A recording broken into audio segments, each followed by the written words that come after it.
Now we're at a point where in 2025, we have people calling LeBron, oh, my Pookie Bear, my sunshine, my glorious king, let me pour honey on you, my goat. I bet, like, no bullshit. Imagine Irving up that nigga, bro. The National Basketball Association, or the NBA, if you will, is considered one of the most entertaining sports leagues in the entire world. Or is it? We are currently halfway through the 2020s, which is actually quite insane to me, to be honest. And the NBA now more than ever before has so many different talented players in the league. And with a lot of variety, I might add, we have a 7-foot Pillsbury Doughboy in Denver, a guard out in OKC who probably has the most aura in the league. A player that hails from YN Central who struggles to do an interview without getting fined. Bring gas. Another YN who is from the suburbs of Chino Hills.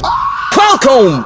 A 7-footer wwhose whole body reminds you of that one dude from SpongeBob. I was born with glass bones and paper skin. A 7'100" Frenchman who shoots more threes than dunks.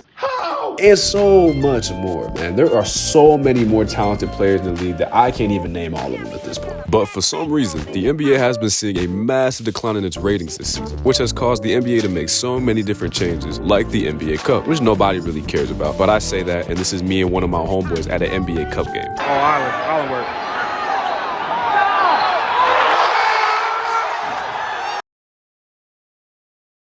But regardless of that, the NBA has a very big problem with their ratings continually dropping so much, which is causing a lot of people to say that the league has probably lost its aura. And honestly, I have to agree with that sentiment. But instead of providing all these different facts, like them having all these new streaming deals, making fans have to sell their left kidney just to watch a Wizards vs. Jazz game on NBA League Pass, or how they are changing the whole format of the All-Star game this year to a tournament to make it more competitive to increase viewership, and also giving them a cash grand prize for winning. The fact that the All-Star game has turned into AAU is actually sad. Instead of all that, I want to focus on some things that pertain more to the difference of the game itself and the player storylines in general compared to years past. So let's dive in to see how the NBA lost its aura. So first off, I want to start with the storylines of the league. So let's take it back to probably one of the most watched times in basketball history, the 2010s.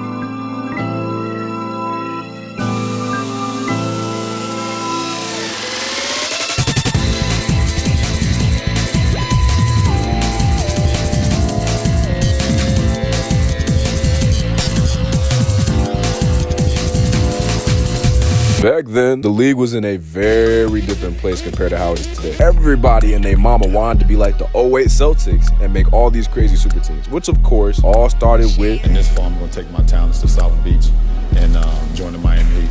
And then so on and so forth. Y'all are trash. But even though at the time people really complained a lot about the Miami Heat, looking back on it though, these moves really caused a lot of league to have so much drama and attention because everybody wanted to hate on LeBron, D-Wade, and the Heat because it was very popular to hate on them based on what Bron did to the Cavs. Hi-ya! But now it's crazy that we live in a timeline where we used to all hate on LeBron. Like, I remember back then, everyone and their mama was burning their jerseys, calling LeBron all kinds of slurs and whatnot. Everyone hated this man. Now we're at a point where in 2025, we have people calling LeBron, oh, my Pookie Bear, my sunshine, my glorious king, let me pour honey on you, my goat.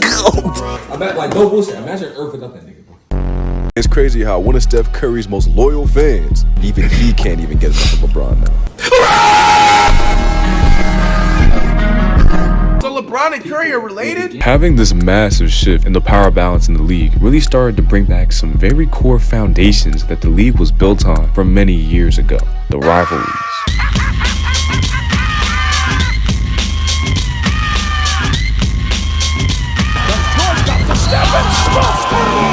I really do believe that this era was strongly built on two main things, the super teams and the corresponding rivalries. Because come on, like all the top teams of the 2010s had actual real beef with each other. It wasn't just some, oh, we boys off the court, but once I'm on the court, I have no friends, and none of that corny stuff. Nah, like these dudes actually hated each other's guts. Oh my God, my Shayla.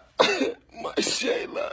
These matchups were insane. Like, you wanted to see LeBron prevail to beat the unstoppable Warriors team. You wanted to see Westbrook get his get back on KD. You wanted to see all the top teams beat LeBron and the Heat back then. And not to mention, there are a bunch of different corresponding storylines that were going on all at the same time, like the incredible come-up story of MVP Derrick Rose, the come-up of MVP Steph Curry when he won back-to-back MVP awards, the triple-double machine of Russell Westbrook, and also James Harden during that time too, breaking all those crazy, insane scoring records. You had Paul George and the Pacers and them coming up into the game. You had had the Spurs, who are always in the mix every single year as well. You had the Celtics trying everything in their power to beat LeBron and ultimately failing.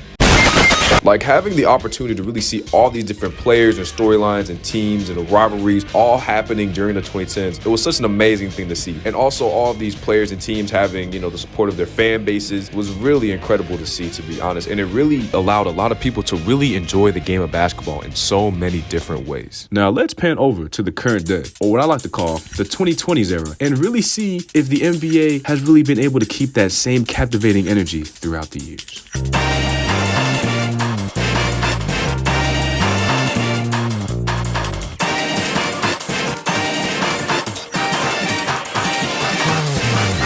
Now, I'm not gonna lie, the 2020s have definitely seen an increase in the talent pool of players across the association. And some of the plays I be seeing nowadays, like these dudes really be out here chasing highlights. Edwards gets it. And on top of that, the playoffs are so unpredictable now that it's such a breath of fresh air compared to the 2010s.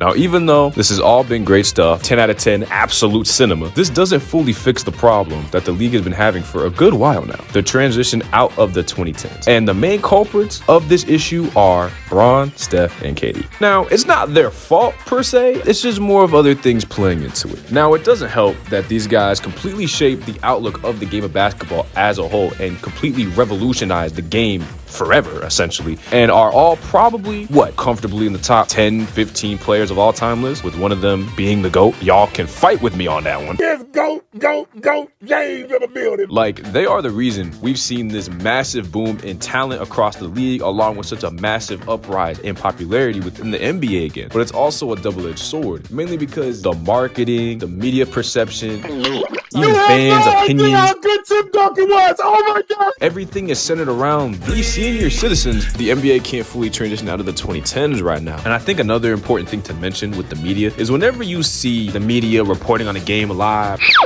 or them doing any halftime or post-game shows, You know, I'm tired of getting the taste of it. I want the whole load.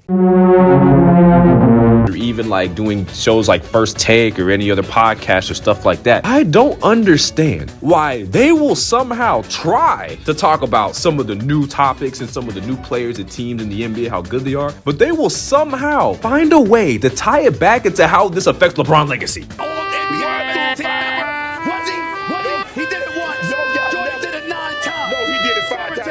But you know, us as fans have also played a bit of a part into this as well, since the media knows that if any of these three people are involved in anything, people will care way more about them than anyone else. But then again, with what's going on with Stephen A. and Bron right now, Because had that man put his hands on me, I would have immediately swung on him.